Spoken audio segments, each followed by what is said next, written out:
मेरे YouTube पे एस्ट्रोनॉइज पर आपका स्वागत है। नमस्कार, मैं हूं नरेश कुमार। सबसे पहले उन दर्शकों का धन्यवाद जिन्होंने पेज को सब्सक्राइब किया है, पेज के वीडियोस को शेयर कर रहे हैं, लाइक कर रहे हैं और कमेंट बॉक्स में हमें अपनी राय भी लगातार भेज रहे हैं। दोस्तों, आज के वीडियो में बात करेंगे शनिदेव की। शनिदेव वक्री होने जा रहे हैं। 27 जुलाई से शनिदेव वक्री रहेंगे और 11 दिसंबर तक ये वक्री अवस्था रहेगी। लगभग 138 दिन का ये पीरियड है। कहने को तो ये सामान्य खगोलीय घटना है, क्योंकि कोई भी ग्रह जब सूर्य से थोड़ा सा दूर चला जाता है तो वो वक्री हो जाता है। जब हम कुंडली बनाते हैं तो आपको दो ग्रह सूर्य के करीब नजर आते हैं, एक बुध और एक शुक्र। ये आपको नंगी आंख से भी नजर आ जाते हैं आसमान में, क्योंकि ये इनर सर्कल के प्लैनेट हैं। इन्हें अंतरीय ग्रह कहा जाता है, यानी कि ये इनर सर्कल के प्लैनेट हैं। ये आपको नंगी आंख से नजर आते हैं। ये सूर्य के इर्द गिर्द रहते ही वक्री हो जाते हैं।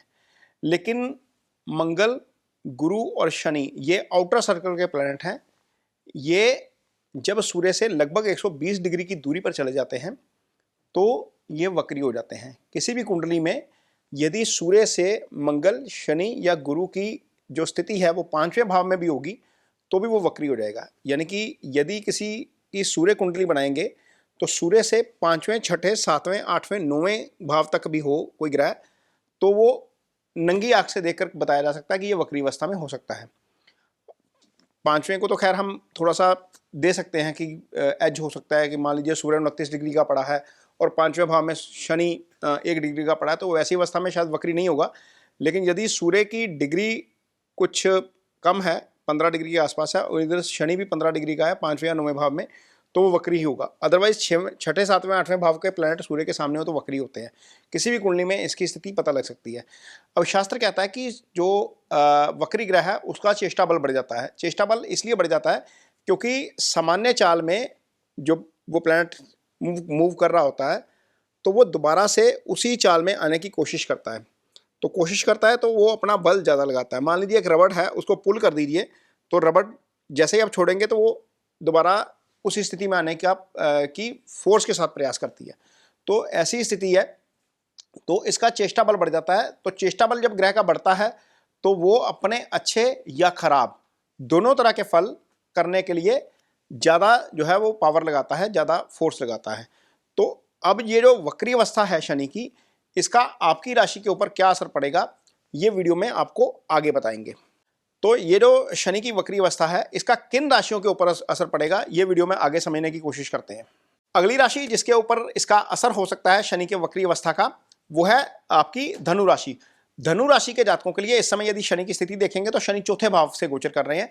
चौथे भाव में शनि की ये ढैया है। चौथे भाव का शनि जो है वो आपको थोड़ा सा कर्म से संबंधित फल डिले से देगा, क्योंकि सीधी दृष्टि जा रही है आपके कर्म भाव के ऊपर। जिस प्रकार से सिंह या मेष राशि के जातकों के लिए शनि अच्छा फल नहीं करते, वैसे ही धनु राशि के जातकों के लिए भी शनि अच्छा फल नहीं करते, क्योंकि धनु राशि जो है वो गुरु की राशि है और शनि और गुरु में आपस में मित्रता नहीं होती। यहाँ पर शनि क्या है, तीसरे भाव के स्वामी हैं और दूसरे भाव के स्वामी हैं। दूसरा भाव धन भाव होता है और तीसरा भाव पराक्रम का भाव होता है। तीसरा उपाच्य भाव होता है जहाँ पर शनि की मूल त्रिकोण राशि आती है। तो अल्टीमेटली शनि को दोनों राशियों के फल करने हैं। और चूंकि शनि जो है वो आपकी कुंडली में चौथे भाव से गुजर रहे हैं तो आपके जो है वो सीधा चंद्रमा को भी देख रहे हैं। दशम दृष्टि आपके चंद्रमा के ऊपर जा रही है, तो वैसे भी थोड़ा सा आपका स्टेट ऑफ माइंड नेगेटिव रह सकता है। और इस अवधि के दौरान आपको छठा भाव के जो है वो खराब फल भी मिल सकते हैं, क्योंकि शनि की तीसरी दृष्टि आपके छठे भाव को एक्टिव करती है। छठा क्या होता है, रोग ऋण शत्रु का भाव होता है। तो इवेंचुअली जब शनि 7.5 या ढैया में आते हैं तो किसी ना किसी रूप में छठे को प्रभावित कर देते हैं। शनि की 3 दृष्टियां होती हैं, कोई ना कोई एक दृष्टि आपके छठे पे चली जाती है। जैसे हमने देखा कि मेष राशि के लिए शनि की सीधी दृष्टि छठे पे जा रही है, या सिंह राशि के लिए छठे के स्वामी हो जाते हैं। इसी प्रकार इस राशि में धनु राशि के जातकों के लिए छठे को देख रहे हैं तो रोग ऋण शत्रु का भाव है। लीगल या फाइनेंशियल गारंटी हम नहीं लेंगे, डाइजेशन का जरूर ध्यान रखेंगे और इससे आपको गड़बड़ हो सकती है। ये स्थिति आपके लिए अच्छी नहीं है। चूंकि धन भाव का स्वामी वक्री हो गया है तो धन से संबंधित नुकसान हो सकता है। भाई के साथ अंडरस्टैंडिंग में दिक्कत आ सकती है। तीसरे भाव से हम भाई का भी विचार करते हैं। तो ये धनु राशि के जातकों के लिए जो है वो चीजें देखने वाली होंगी, ये समझने वाली होंगी। यहां पर जरूर ध्यान रखिएगा, इन 138 या 140 दिनों के लिए जब शनि वक्री अवस्था में है तो आपको ये दिक्कत दे सकते हैं। तो यदि आपकी कुंडली में शनि खराब है, यदि स्थिति खराब है शनि की, आपका शनि 6, 8, 12 में बैठा हुआ है या राहु केतु एक्सिस में है, हालांकि छठे का अच्छा होता है, लेकिन यदि अष्टम 12 में है, राहु केतु एक्सिस पे है, मंगल के साथ है, पाप ग्रहों से पीड़ित है, तो आपको शनि की कुछ रेमेडीज जरूर करनी चाहिए। शनि की रेमेडीज क्या हो सकती है? मान लीजिए आप ऑफिस में काम करते हैं और ऑफिस में आप सीनियर हैं, आपके सबॉर्डिनेट जो हैं वो सैटर्न को रिप्रेजेंट करते हैं, शनि लेबर क्लास को रिप्रेजेंट करते हैं। लेबर क्लास को कुछ ना कुछ थोड़ा सा सरप्राइज देते रहें, ये आपका शनि के फल को अच्छा करता है।